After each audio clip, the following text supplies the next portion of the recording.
evening. I am Kamau Kujichagulia, and this is On the Case with Kamau Kujichagulia, where each week we like to talk to people who are doing some exciting and wondrous and helpful things in our community.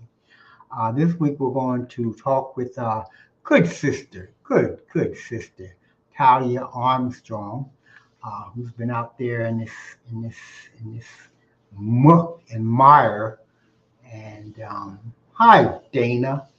And we're going to talk with her a little bit. But before we get to her, I wanted to, you know, the United States government has, they've been over in Africa, like in Uganda and Rwanda, and they're telling these countries that they have to not enforce their law against homosexuality. And so, we just keep interfering in things that other people want to do. I mean, they outlawed homosexuality. They gave it the death penalty. I mean, that's their business if that's what they want to do. It's not up to us. 50 years ago, basically, homosexuality was outlawed in America. So, I mean, it wasn't, but it was, for all intent and purposes, it was. So, you have to let people come along at their own pace. Just because we've done something is no reason that you have to go around threatening people. And see, that's the difference between the United States and China. China says, look, we'll help you out. And we're not going to, demand that you do anything other than pay us back. But we have these social and political conditions to helping people. How do you stop medical aid to a people, not to a people's government, but to a people because of policies of the government? You know what, too? It would be one thing if they held all countries to this standard, but Israel, the Israeli government is over there just murdering Palestinians, and you don't hear a word about it from anyone. It's horrible what is going over there in Palestine right now. That these people are subjected to the hate, to the bloodthirstiness of the Israelis. I mean, it's just ugly, and the world, especially the white supremacist world, just sits back and it's okay. This is the same thing that went on in South Africa for decades. That the system of apartheid there, where black people were being suppressed and killed and maimed and raped and locked up and all these horrid things, while the other part of the white supremacist world just sat back and accepted it. So but when non-white people do something that the system of white supremacy doesn't like, then they want to come down on them, and so they're some type of criminal or something. It's like America has not been a signatory of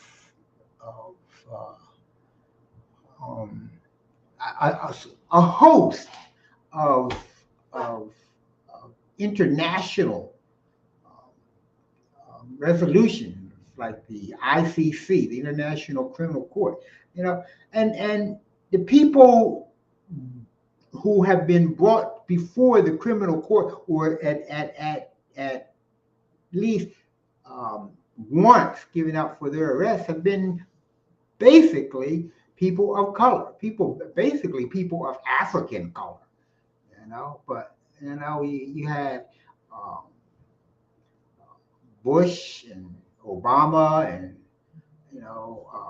Trump doing just horrid things in Afghanistan and Iran, and that's okay. That's been okay. So I just get I just hate that. I really do. I really do. I hate the double standard. I hate the ugliness of of the double standard, the injustice of the system of white supremacy.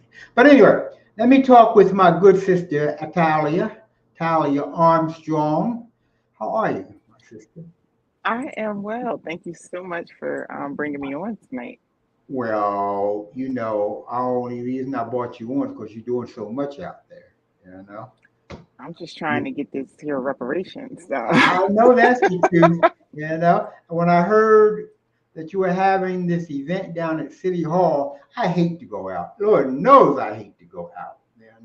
But I said I got to go hear what my sister has to say. So I went down to City Hall and we talked about reparation. Tell us, um, for those, there's a big controversy sometimes about reparations and really, what is it? What does reparations mean?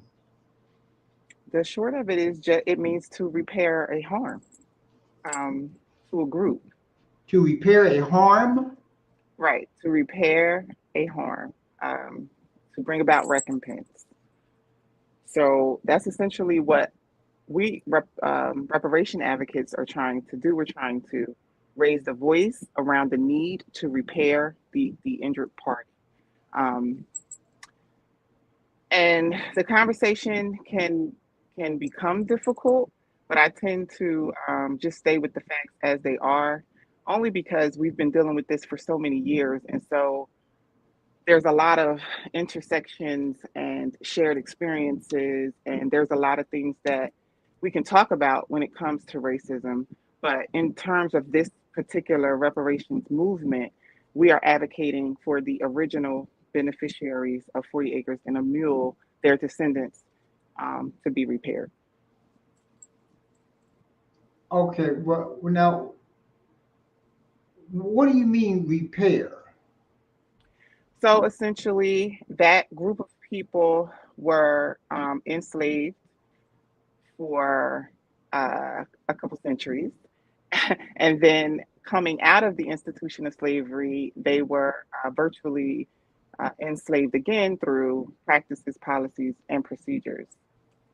Um, so, because of that enslavement and that history of disenfranchisement, that group of people are on the bottom of every metric, and there's a 225 to 228 year economic wealth gap. Um, so that's the main goal, to bring the injured group into their uh, place of position had they not been harmed. So you're trying to get a repair to their injuries.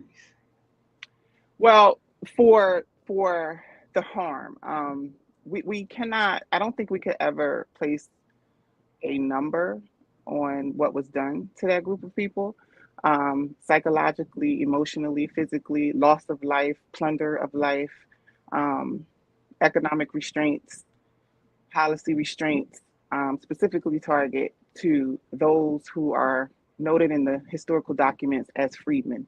Um, that word has evolved to uh, now African American. However, there's a lineage there, so we can pretty much trace, and this is a point of issue for some people as well, um, freedmen's descendants. So okay, now you said you can't put a number on it. So You can't put, it's impossible to put a specific number on a what are you asking psychological for? harm. Um, we're asking to be put in the correct economic position had slavery not occurred. Had the practices, policies, and procedures not occurred, we would not be behind 225 years economically had that harm not happened. So, because of that, we are here in New Jersey, they've upped the number because just 3 or 4 years ago it was $6,000 median wealth, but now they're saying it's $17,000 and median wealth, juxtaposed against white families who have a median wealth of $352,000. And the numbers mirror each other nationally as well. So that's a direct consequence of having come through the institution. It is not because of some failure to thrive. So that's essentially what we're looking for. Okay, okay. You have me confused a little bit. So you're looking for $6,000? No, sir. I was giving you the number on the wealth gap here in New Jersey, and I was trying to articulate to you how wide it is. So the median wealth gap for white people in New Jersey is $352,000, and for African American households, it's $17,000. I said the word six. I used the number $6,000 because 2 3 years ago we were saying that we were at $6,000, and now it has changed to $17,000. But the gap between 352,000 against $17,000 is enormous, and we have to close it. If we don't close this wealth gap, we are essentially going to become a permanent underclass under the current system that we operate under, and we're not going to have any wealth by 2053. And I don't think people understand how important it is that we receive our reparations as we see our communities are operating on a deficit, and that's throughout the United States. That is not, again, as I say, a failure to thrive per se. It is a direct consequence of having not addressed any of the issues that have come against that particular group of people. Okay, uh-uh. Mm-mm. I'm still confused. On the So, number, yeah, are you well, why looking are you for? confused? Okay.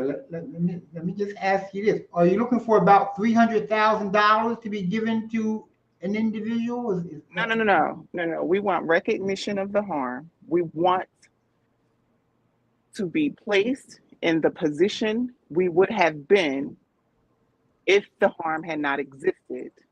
We're calculating it from not the $352,000. That's just what it is right now. So that's because of the 225 to 228-year wealth gap that white people were able to accumulate $352,000 in wealth as a medium barometer. So we want to be put back in our economic position had the harm not occurred. We want acknowledgement of the harm. We want for these harms or these particular practices to never ever happen again. Um, Essentially, that's what reparations is. okay? But how much money? So they are talking right now at a bare number just based on the economics of it. This is not throwing in all the social policies that have to be reformed and set aside that have to be put together to address the emotional, physical, psychological harm against this. That's not that number. Just the economic number is baseline $14 trillion. Okay, Yeah. That's a that's a baseline. Right. For the economic repair alone. Right, right. But then So there's this the is other. so you're right. And so this is why it's important. And I must state that I am not a fan of how we are doing it right now, which is state by state. For me, to me, that just seems like a setup for failure because no state here in the United States can support a reparations plan at $14 trillion. This must come from the federal level. But what I do support is individual states forming commissions to research, study, and present what each state did in terms of harms, and then present that at the federal level so that we can put together a whole package and then have it be presented that way. I just think it's a setup. Doing it state by state, it's a setup to fail. Okay, now have y'all presented a package? California has just released their report. I've done a surface read of it. I haven't done the deep dive on it yet, just because I haven't had the time. So that is on my agenda for this weekend, and then I'll publicly give my thoughts on it. However, just having been closely aligned with how they organized around it, the things that they researched, I'm pretty certain that their report will yield things that I like in it. Um, and hopefully it will be the model that the rest of the states use. But I can't say that with certainty just yet because I haven't read it. But they have released their report. They're the only state to have done something of that magnitude so far. Okay. Now, the United States has had slavery for what, 250 years about, Mm-hmm. and another 100 years of Jim Crow, and then Mm-hmm. another 50 or so years of just ugliness. Additional policies, right? Yeah, Right. yeah, I know. So, are, are, are you asking for repair for all of that, or just All of for it. the time of slavery? It begins at slavery because that's the interruption. That's the Okay. interruption. So it begins at slavery here in the United States. And it is my wish that, and it is happening because there are talks in Jamaica. So I would like to see all Black people rise and fight for the same thing at the same time. Um, but I but I believe if we can't have that happen right now, I believe that when we get ours, it will change the game and it will prompt other Black people across the world to do the same thing. So that's what I'm hoping for at the end of the day. Or conversely, when they get theirs, it'll open our eyes and make us see that maybe we ought to get up off our butts and Well, because we definitely need some pushing on this end. So yeah, either way, yes, yeah. either You way, know, because either if way, it's a Jamaica win-win for us. is pushing this, Brazil Yeah, is pushing reparations for, Brazil has the largest yeah. black population outside of continental Africa. And look at their economics. So Yeah, yes, I support that wholeheartedly. you know. Absolutely, go Haiti for is it. definitely pushing France to As they should. Haiti is how can you owe reparations to a country that committed these harms against you, your country. So that to me is just insane. So I'm praying that and hoping that Haiti rise up as well. It's time. We've do been you have dealing with this for any too long. does your committee have any contacts with these other diaspora reparation Not any hardcore contacts, but we do um, have some contacts throughout the diaspora. okay, that's very good. That's very good. Now, you said that there's 14 trillion. I want everybody to realize we're talking about a T. When you're talking Yeah, about a B, you're yeah. talking about a T. Hmm. Now, how How do we pay for it? how do you? I don't give a damn how they Right. pay Okay. for Because I'm like, it. I don't okay. give a Because damn. that's a question that That's comes on from them. other demographics. You But know what I mean? Yeah. look at all the money we just sent out here to Ukraine. And I'm not saying that the United States shouldn't assist. I'm saying you don't get to deny us after, you show me your capabilities. United Right. States is capable of paying reparations and doing everything else that it does. So I'm just not hearing the word no this go round. I refuse to All accept right. that. The reparations bill that has been in Congress, was it John Conyers did that? Yeah, I yeah, mean, for what, 40 some years? yeah, The good yeah. brother, did he die? He died He before, died. but to see all of this, And, and it never came to fruition in DC. not And let me tell you what. See, a lot of, I don't know where your politics are, but a lot of people, a lot of black people, they look at the Republicans and they say, those Republicans, they don't like black people. But for most of that 40 years, Democrats ran the Congress. That's right. Well, I won't say for most, but for a lot of those 40 years, Democrats ran the Congress and had the presidency. And it still never came up, Well, it's like here in the state of New Jersey. We currently hold the Democratic majority, because that's what they tout. Only if we get the Democrats, then can we push these things. But we have them here in the state of New Jersey, and we can't get a task force formed to study. We're not even at the point of talking money for the state of New Jersey, which again, I don't agree with. It should come from a federal level. But however, I am looking for them to put this commission together so that we can understand the exact harms that happen here in the state of New Jersey. We can't even get that while holding the majority as Democrats. So there's that issue. So this go round, I'm just advocating and informing people to do their research. If a politician comes to you, and they will, because it is election time, and you're black, you should be asking them about reparations. If they don't support it, then they don't support you. There is no way that people can look at what's going on in black communities throughout the United States and then don't even mention the word reparations. You're right. So I am informing the people now that it's time to close these gates here and leverage our vote. We've been giving our vote away for way too long and getting nothing but symbolism in return. And it has an effect. Those things have consequences because our system operates from policies, practices, and procedures. And our communities have been disinvested through the political process. So if you're not talking reparations, then you are not the candidate for me. And I don't hear any candidates talk about reparations, white or black. Nationally, Marianne Williamson is the one who brought it to the national stage. And so, we have Cornel West now, who has placed reparations into his platform. And it is our responsibility as a black electorate to make sure that these things are coming out of their mouths, and that they hold true to seeing this thing through. That's part of our civic duty.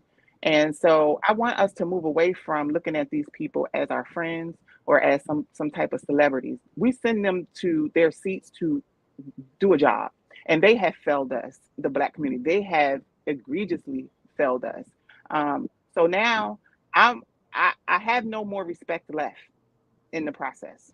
You are either talking about reparations or you can get out of my face. That's where I'm at with it. And it takes a person like me to stand up and show people what that looks like so that they have a model and example. Okay, it can be done. Absolutely. And I get my know-how from the ancestors, from the stories from back in the day. I read a lot. So I see a lot of these patterns that's happening now happened back then. And so that's why I'm so firm and so what's the word they like? Militant, because I've been called militant. You can call me whatever you want, but I've read this in the history books, and it's happening again right now. So I'm trying to sound these alarms. We're getting ready to come up on another.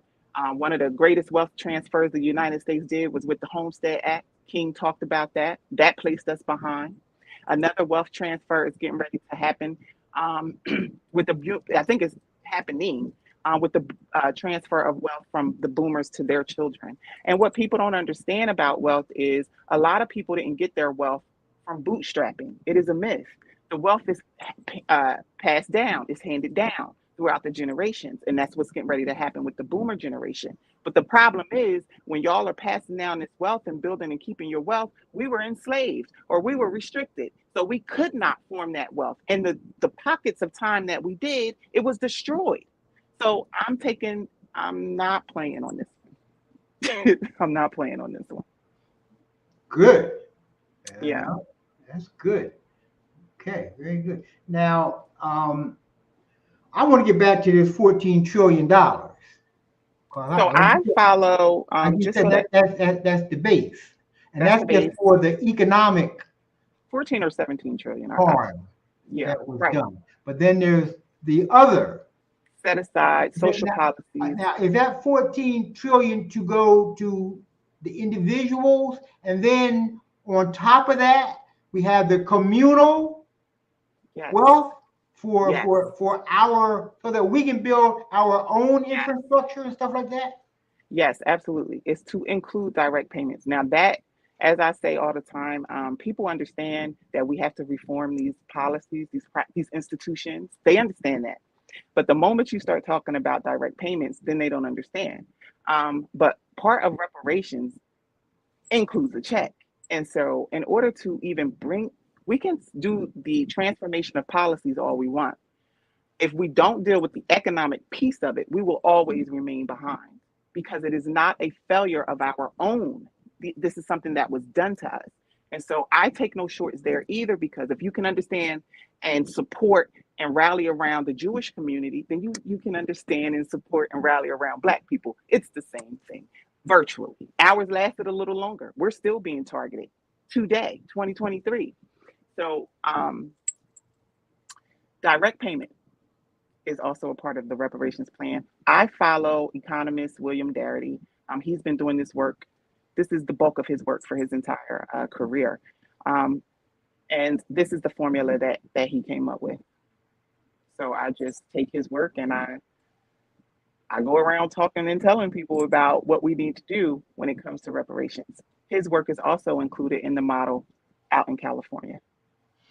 Okay. Now, have you spoken in to the New Jersey legislature? I have not spoken in a formal sense, but I've gone to the state house several times, lobbying our legislators down there around the issue of reparations. Okay. Okay. That's good. See, my wheels begin to turn, but I'm not there because I'm tired. I'm tired. I know. But maybe I will. Maybe we'll have to sit down and talk and maybe strategize a little bit too. But I'm not nice. Listen, I don't. I don't talk nice to people very much. We are on a cliff. God damn it! We need.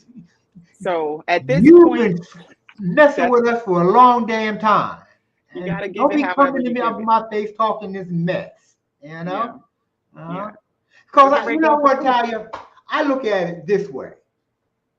I've been nice and we've been nice for 400 years, and we ain't got nothing. So if I'm not nice, we might not still have nothing. Ain't nothing changed. Nothing changes, but I just read, because I'm forever a student, and as much as I think I know, there's always more to know.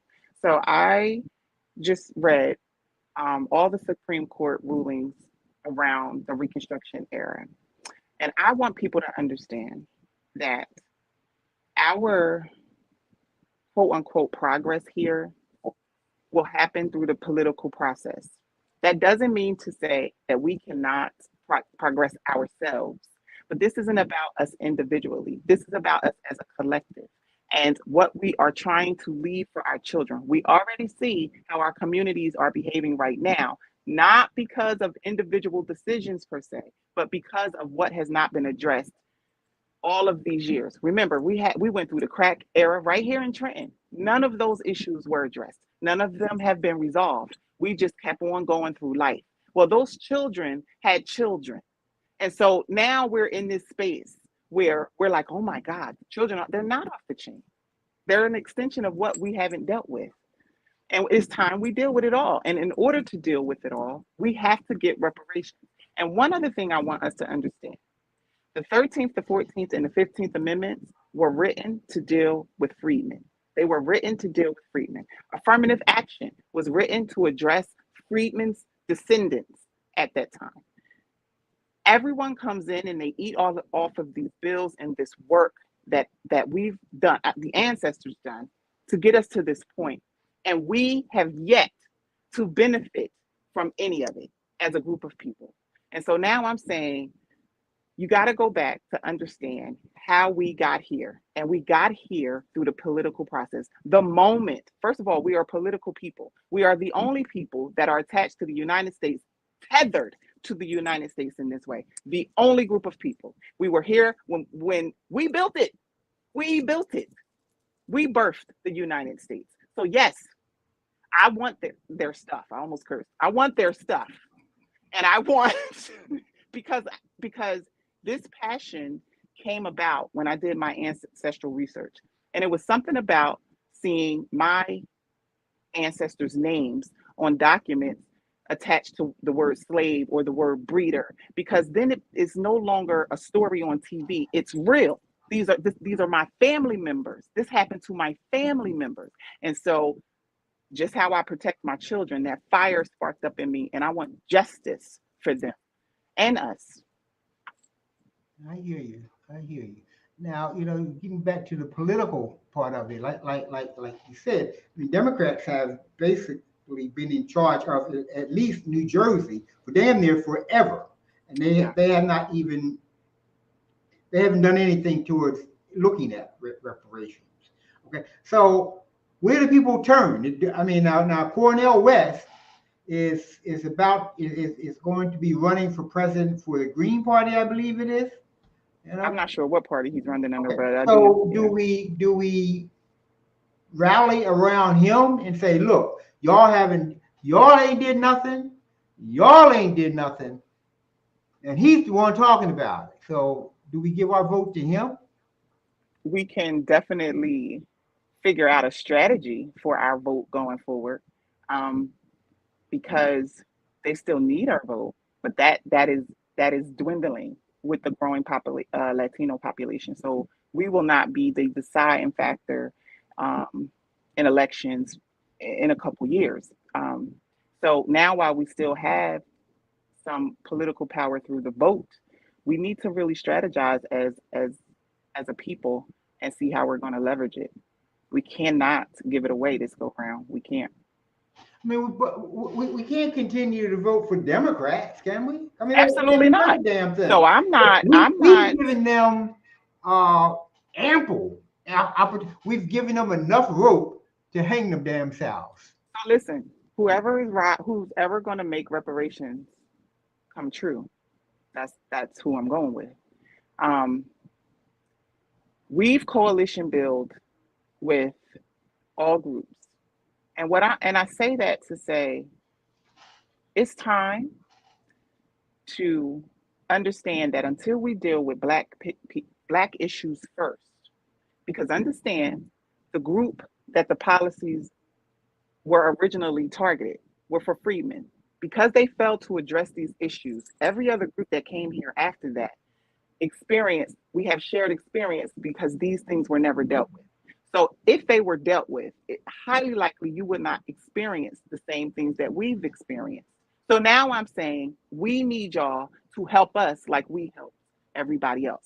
And not on a surface level where they do a little Facebook post. No, no, no, no. We need you to raise your voice, have these conversations in your household, in your church, the same way we are doing. We need our allies to do the same so we can make this happen.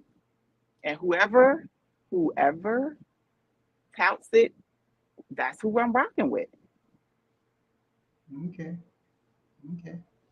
Now I know in the past month you've held two symposiums on reparations here in the city of Trenton. Are you going to continue to do that? Absolutely. I work alongside some faith-based groups. Um, we do the work down at the State House around organizing and building so that more people can become informed. I try people as I do this, go out and I do this work. I'm realizing that people just really don't understand what it is. So we definitely need to lift the voices around what reparations is and why it's needed. And I'll tell you that it's not a hard lift per se with other groups. And I'm not being inclusive because, of course, we still have to pull them in as well. But we have other groups who understand it better than our own people. And for me, that's problematic. Okay. Okay. So you're going to continue to teach. Yes. It's necessary. We have to. We have to. Okay, very So good. I talk to people and I say, we need resources. we need the resources. Resources, when money, um, money, shit. Give us the Well, money, we can do what the heck we want to do. well, that part, but so I encourage people to read How the Irish Became White, not because they experienced what we experienced under chattel slavery or anything like that, but because they are an example of what a group can look like when they're underperforming, um, and when government comes up and undergird them with an economic floor, like King said. So we see the Irish community behaving worse than how our Black communities are behaving throughout the, I shouldn't even use the word behaving, performing out throughout the United States. Um, and we see how they performed after the United States government came in and gave them an economic lift. So that's an example. That's a clear example. That's a historical example. That's an accurate example of what it looks like to be lifted up economically from the government. When the United States came in and gave them resources. Gave gave them resources. Yes, It changes. I mean, but they've they done it gave them before. the resources. They owe us. That's Right. the difference. Well, right.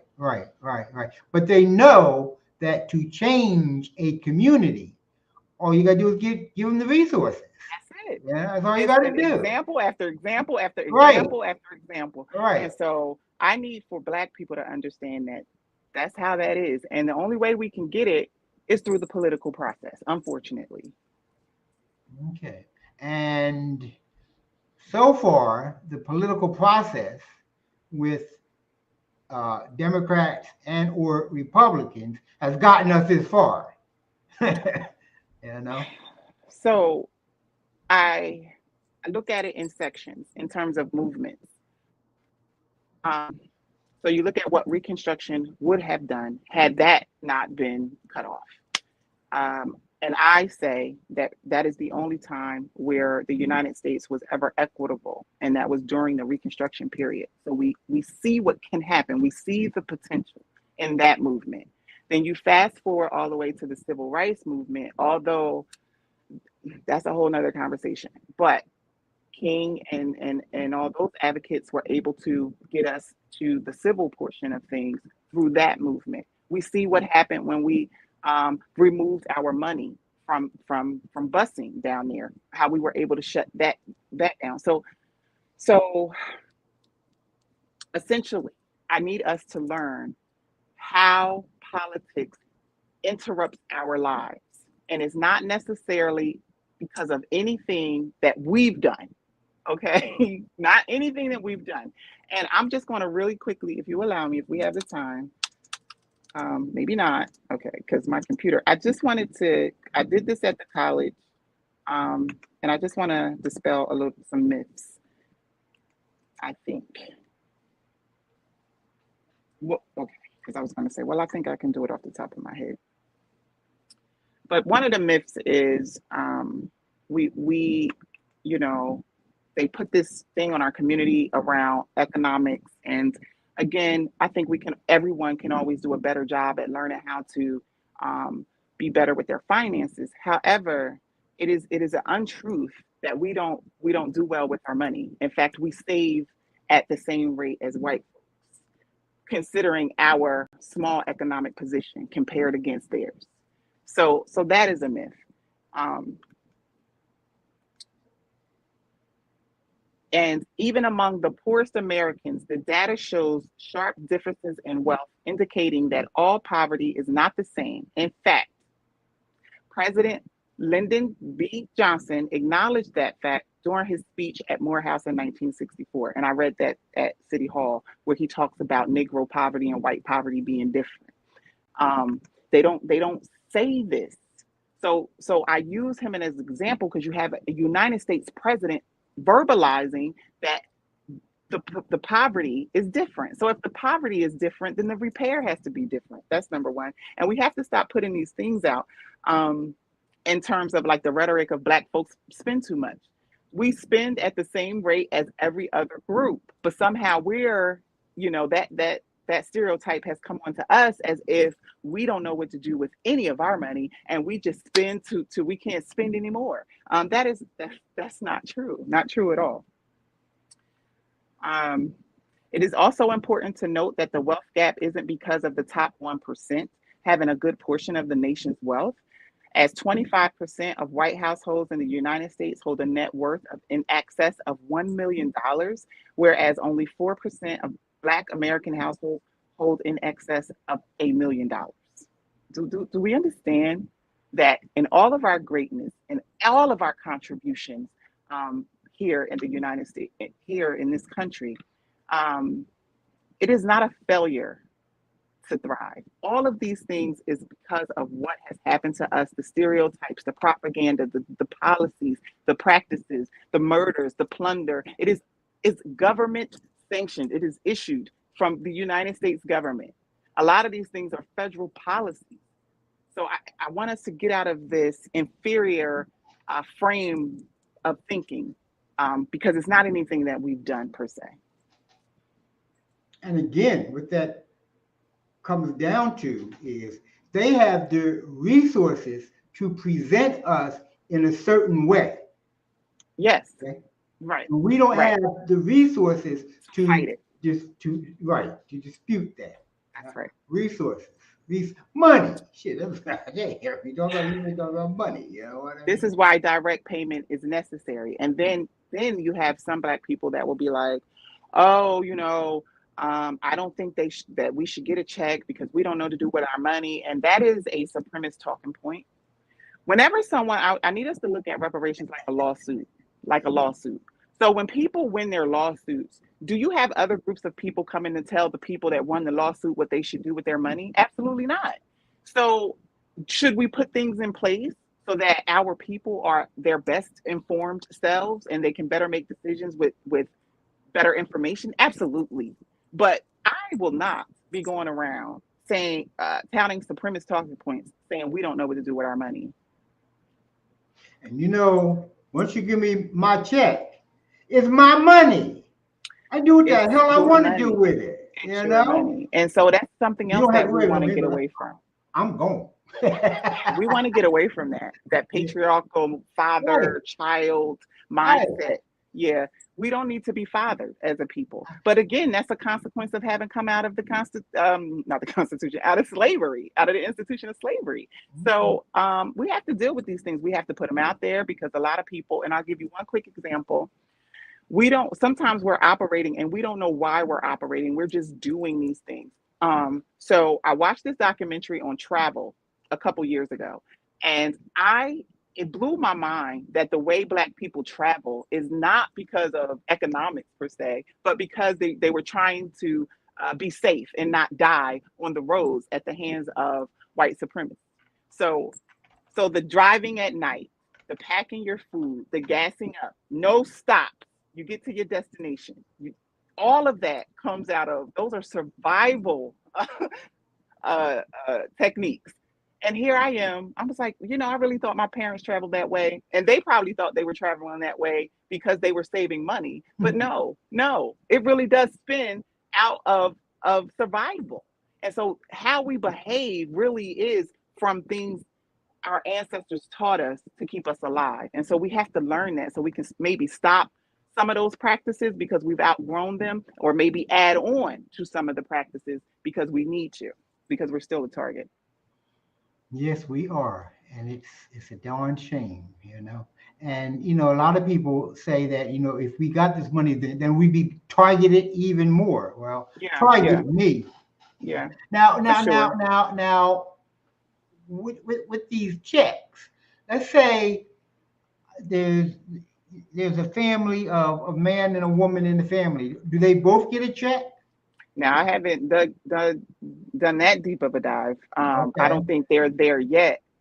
But individual families definitely have been equated in the structure. Now, is it mom, dad, child, I'm not sure how that will break down. I think it should be. Listen, I'm not against it, Right. but that's what the researchers, this is why we need the commissions, because Right. they need to work this thing out. Right.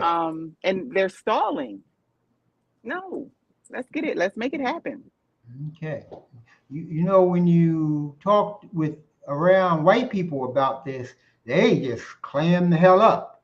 You know. I will tell you that I guess it's the messenger, because I don't really have issues speaking to other demographics. I've held conversations with Jewish people, white people, Latino people. I'm holding it with everybody because we're all essentially affected. And if you're not affected, you're benefiting from it. So everybody is a part of this conversation. Okay. I don't have an issue. And even if you disagree, it's not too many people that I've come across who've had a personal conversation with me that leave not wanting to support reparations. Well, that's a good thing. Keep on, sister. Keep on with it then. Well, I want to thank you for being with us this week. And I'm sure you've opened up a lot of eyes about what reparations is and why we should have it. So that's a great thing. My sister, thank you very much for being with us. For having me. And keep on keeping on. Anything we can do, please let us know. We'll be most happy to support you in any way we can. Thank you, and thank you so much for having me on your show. All right. I look forward to coming on again soon. All righty, you got that. Okay, good night. Take care. Oh man, that was outstanding. That was our good sister, Atalaya Armstrong. She's out there doing that reparations fight, and you know that is simply, boy, it's needed so badly because we need the resources. With our own resources, we can do what we have to do what we got to do. Okay. But as long as we don't have the resources, or we have to go hat in hand to ask, pay somebody else for resources, and that's the way it's been, and this is the outcome of all of that. With our own resources, we can do a heck of a job. Okay. On, oh Lord. Now you see, we had Italian on. That's why these sisters is powerful. These sisters are powerful. Next week we're gonna have our daughter. She's a daughter. She's the founder, CEO, and author for the weed here. Now that's cannabis. I used to say marijuana. No, it's cannabis. Sheila from the research. Sheila is also the first cannabis czar in the city of New York. She's been hired by the city of New York City as its cannabis head. He's the one who is putting together the policy, the procedures, the regulations for opening up the cannabis industry in the city of New York. And she's a dynamite. You can be with us next week. I thank everyone who Brother John Day. All right, brother. Good to see you. Well, thank you for being with us. And of course, my good sister, my good niece, Dana, Dr. Dana Harmon. I don't know when she's coming on the show. That's another powerhouse. Really powerhouse women who are out there. Of course, we got powerhouse men, we got powerhouse women, we got powerhouse everything. So, every week we can try to bring some of them out to you so that you can experience and learn and feel what they're doing out. Anyway, I am Kamau Kujichagulia. This is On the Case with Kamau Kujichagulia. Kujichagulia, and thank our staff, Sean and Michael, and he's probably on a plane right now on his way to California to pick up his son, bring him back here to great state of New Jersey, so he can spend time with his family. I'm going to feel that. So, thanks, Al. Thank everybody for all our listeners and for all those people who share our programs with their friends and their families. So I will see you all again at 8 o'clock next Thursday. Thank you very much.